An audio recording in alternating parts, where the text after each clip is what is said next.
రాష్ట్రంలో ఉన్న మేధావులందరూ కూడా, రాజకీయ నాయకులందరూ కూడా దూరదృష్టిలో ఆలోచించి ఒక చట్టం చేయాలనేదే మేము డిమాండ్ చేస్తున్నాం. భారత ఆదివాసీ పార్టీ నుంచి. నా పేరు మద్ది టంజిరెడ్డి, మాది రంపచోడవరం. మరి ఈ రకంగా పార్టీ నుంచి కూడా మేము డిమాండ్ చేస్తుంటే ప్రతిపక్షంలో ఉన్న నాయకులు కానీ, ఉన్న కూటమి ప్రభుత్వం కూడా ఈ చట్టం చేయాలనేది మేము కోరుకుంటున్నాం.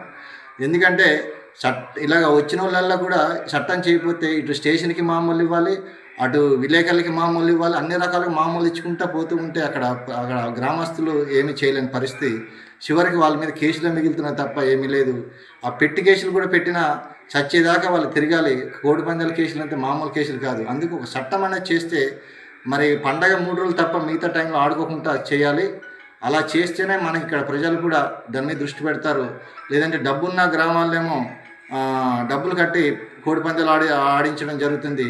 ఆ డబ్బు లేని గ్రామాల్లో చేయలేని పరిస్థితి ఏర్పడుతుంది. ఈరోజు కూడా పండగ అనేది కూడా వ్యాపారం అయిపోయింది.